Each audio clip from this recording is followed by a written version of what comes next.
Commander Cockings and Captain Foley here yet again this week, as with every week, for another Trekyards mission briefing, the more relaxed show. We look at any ship of the Trek universe, anyone on this wall or not on this wall.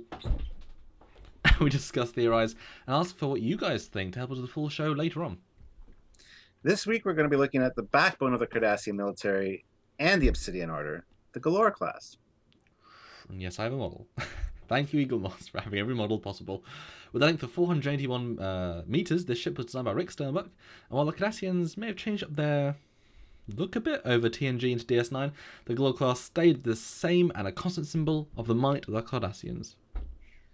All right, guys, let's just get into the episode because these are interesting ships to talk about. So let's look at the first picture. This is the Galore class as we usually see it, kind of, sort of. Interesting looking ship. Yeah. I love how every ship in Star Trek universe kind of has its own color palette. Yeah. Aliens the browns for the Cardassians, the greens for the Romulans. Maybe it's their cheapest paint, wherever they are. So we happen to have grey as our cheapest, and yellow's cheap there. I don't know. But I mean, the Romulans have the green, right? Yeah, and then Klingons have the green, grey. No, Klingons have the grey with kind of red. Apart from the Vorcha has the green. Negvar has the greeny. Anyway, because they stole the. This is orange. This is orange. Yeah. So first of all, I straight away see. I like the placement of those glowing parts. The I assume that's part of their warp drive. Maybe those are the Bizarre collectors. Oh, there we go. Nice one. This is okay. Disclaimer: never really liked this ship. As we always say in Trekyards, when you get one and when you do it on Trekyards, you like it more. It's a very odd design, but now really seeing it, I mean, I love the leveling. I love the thought that, well, hopefully the thought that Rick put into to make all these different elements, and it feels like a very functional ship. It feels like something that a race would create, because it feels like everything has a purpose, which a lot of ships don't have. Look at the Jadera decks. Where is everything? Here, I feel like you could probably work it out a lot easier, and I like that. Yeah, so my take on it is I'm not really, like you, I'm not a huge fan of this ship.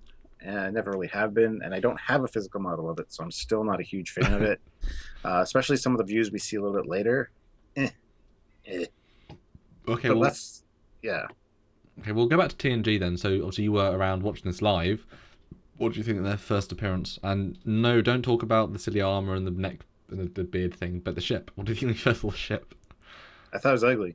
Okay. And it looks insectoid to me, which I thought they'd be reptilian or something. Insectoid, really? Huh. Yeah, see, it's got like pincers, and I get more of a scaly vibe because of all the dimensionality. I get more of a yellow. I don't know. I just get like the whole thing looks like one big scale, and then just I again, I'm biased because I'm so invested in the universe. But I don't know. Yeah, I do get the pincers though. That's interesting. I'd love to know why.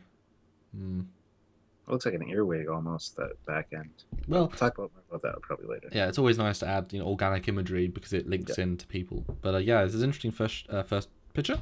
But on the second one, this is it firing its main weapon, its disruptor cannon. And always an interesting thing with a lot of these alien ships, they don't necessarily work out the weapon placement as effectively as we'd like. In Federation ships, we have a torpedo launcher, we have phasers, phaser lines. We only ever see this ship fire from the front. Well, it should have torpedoes because everyone has torpedoes. So where is everything else? I don't know. Rick, we need to talk to Rick. I mean, is okay? So let's say that's their one weapon, right? So you got a firing degree arc of maybe 180. Okay, are these weapons? I mean, where bottom? Where is everything else? I'd love to. That's always my problem with these sort of alien ships is that it doesn't have that fully this is not how you would design a warship if the Cardassians were building it with a single forward-facing plasma beam, just one. As with most mission briefings, I think we have an Alcars that kind of points to things, deck plans, so we might see more weapons. So we'll wait till we get to that. Well, I'm just saying it's my problem with the design. It's one of my problems. Let's move on to the next picture, which is more battle sequence. It's more of it information with some Jem'Hadar battleships, I think, and Herdekis. I think that's how you say them.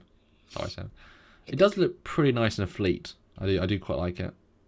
Yeah, and I always like the 3D model they made for it. It was a nice sleek colours. I don't know. Yeah, it was me. Okay, and the next one, there you go. That is. Oh, there it is. That's what you're talking about. Okay, so LCARs. I can see a aft. Ah, okay. So the pincers are disruptors. It's a disruptor, yeah. Ah, see, I was okay. But having said that, if you look at the front one, it says navigational deflector. Yeah, that was in the Breenock, I believe. There was another problem with them. Yeah, that's Yeah. And there is a torpedo launcher right Yep. underneath those pincers Yep. there. which makes a lot of sense. That's where you'd put it, and also right underneath. So in this part, yeah, also makes sense to me. Can't say there's a port for that. Well, you could probably say it just about. And I'm looking at the shuttle bay there. It's in the middle of the ship. That's look interesting. at the model. Look at the model and tell me where there would be a shuttle bay door. Oh yeah, easily. These two sides. Yeah. Oh, they're on the sides. Yeah. Excellent. There you go. I've never known that. That's a great idea, actually. Huh. Because then it's almost a through hangar. Then they become almost carriers, and that's a pretty big shuttle bay. Yeah. That's like 3 decks tall easily. That's cool. interesting. This gives me a different. I mean, this ship is a big ship. This ship was meant to be, going against the Galaxy class, and in DS9, it's a big ship. But this, if you look at the amount of rooms, I know people don't necessarily detail the rooms, but either those torpedo launchers are massive, or this is a smaller scale than I think it's meant to be. I think it's a big ship. I don't know. Could be that's not the most accurate. Could be fan done too. Yeah. So it's hard to say. And the warp coils are in the middle of the ship, so if we know these are not warp engines, so it must be the lit up parts. Must be. Maybe cause a warp bubble without having to have it protruding engines, maybe? If the warp coil's in the middle.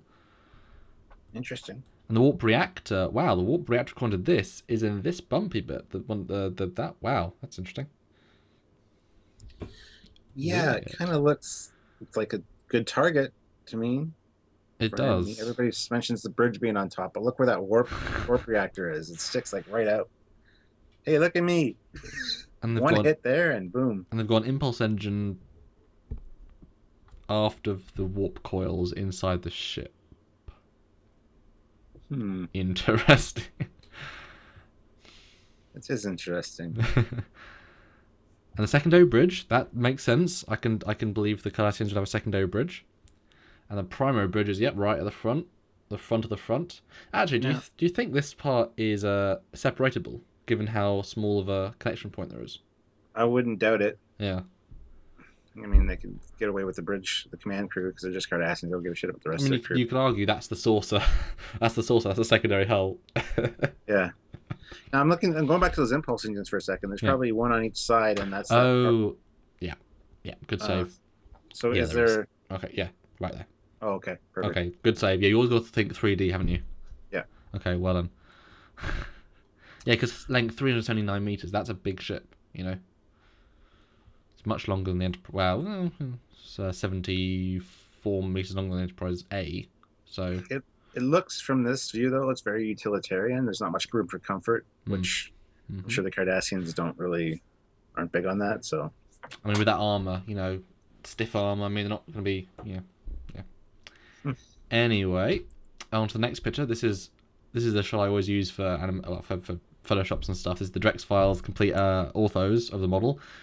I really like this detailing. I like the armored feel. I like all the accenting. It's interesting. I hate the profile view of this ship. The profile, it's the side view. Yeah, it looks like a cobra head almost. It does. Yeah, it's not. Yeah, I agree. It's not very interesting, for sure. I think the top view is interesting. I think the top view looks great. Yeah. Top view and bottom view look great. Front and back are all right. Yeah, yeah.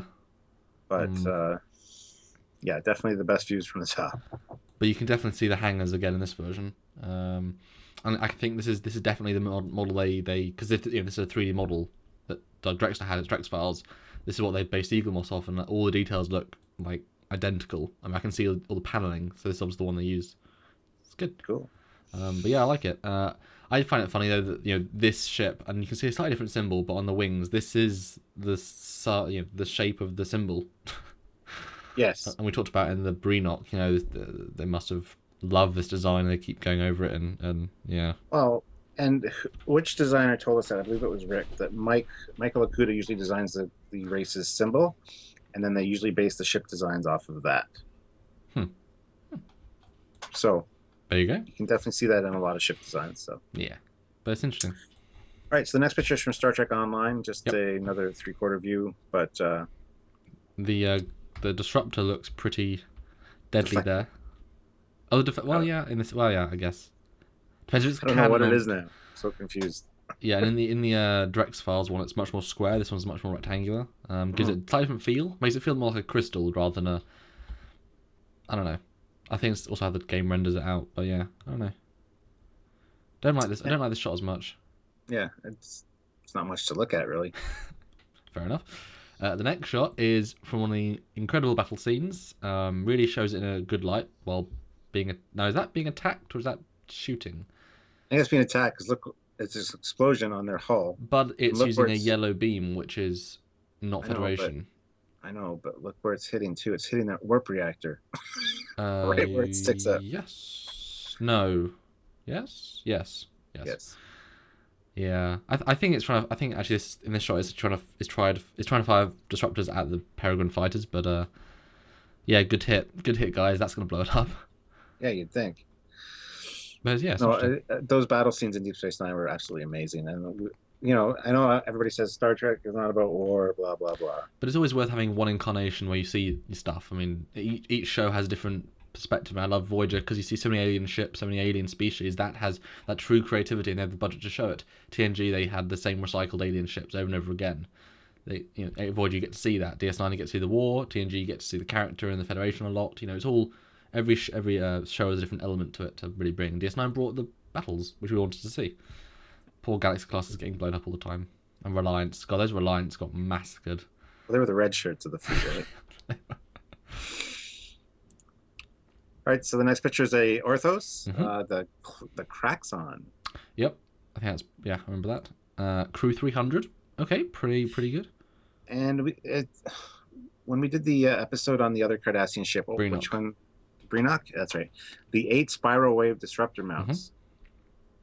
Spiral wave disruptors sound very cool. Yes, I only ever know that because in Armada 2, that's you have to learn the weapons of each species. And then we say spiral waves. I don't think they actually spiral necessarily, but yeah, that's what they call disruptors, I guess. It's cool.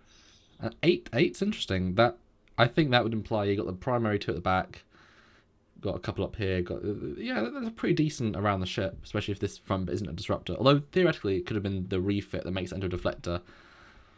Now, am I wrong, or do I remember seeing in Deep Space Nine them firing from the wingtips of these things? I don't know. I can't remember that specifically.